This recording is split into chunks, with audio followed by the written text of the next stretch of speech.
Michigan is a water state. Anybody that lives around here knows there's water everywhere.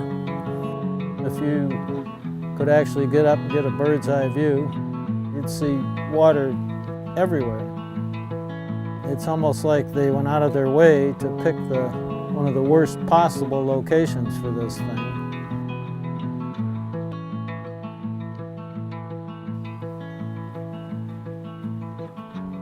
This company kind of showed up out of nowhere about 6 or 7 years ago. We know very little about Michigan Potash Company other than what we've been told by Theodore Pagano, who is their owner and primary stockholder.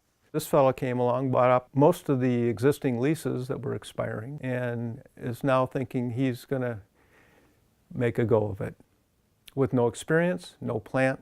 No track record at all of having built any other potash or mining facility in the United States. He has never built a refinery. They're winging it with a small amount of knowledge to hope that they can do this right, which is really frightening when you're using injection wells.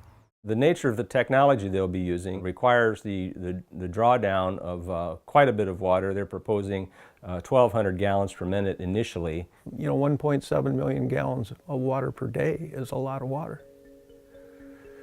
An awful lot of water. Unlike Nestle, which would sell it as bottled water, and that water somehow gets back into the hydrogeocycle, this water becomes contaminated and it's lost forever. These wetlands are all interconnected around here. Most of them originate in the area where they want to put this plant. These streams, these wetlands, and shallow aquifers are all interlaced, partly underground, partly on the surface. They all drain into the Muskegon River. Ultimately, everything draws from the Muskegon. Everything ultimately is connected. It's not just rural areas here that this attaches itself to. If Michigan Potash Company pollutes this water, it will probably affect the region as a whole. The Muskegon River goes all the way from Higgins Lake to Lake Muskegon and then into Lake Michigan.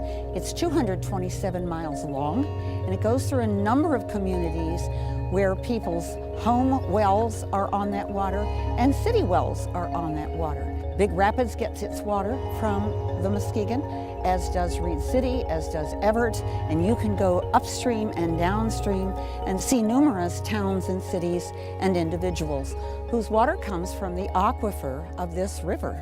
It's an area where you just can't imagine anybody in their right mind would consider piping strong brine solutions. If there's a large spill within a very short period of time, that water is just entering the creeks, the streams, the shallow aquifers, even the deeper aquifers. It's just a disaster waiting to happen. There is a movement within the state and elsewhere now to commercialize water. We're seeing our area, which had been pristine farmland 30 years ago, gradually turned into an industrial zone. There are some people who want it. They feel that they're going to get rich.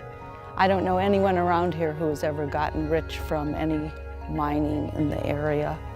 The world outlook for potash is very, very poor, very depressed prices, and the economic reports we see indicate that that isn't going to change anytime soon. The land around here is pristine. It's gorgeous. I grew up here, running through these very same woods, and I'm thrilled that my daughters will be able to do that as well. Our livelihood is being threatened by a gentleman who has no ties to this area, who has no concern for the legacy that we're leaving behind for our children. And that's what really frightens me.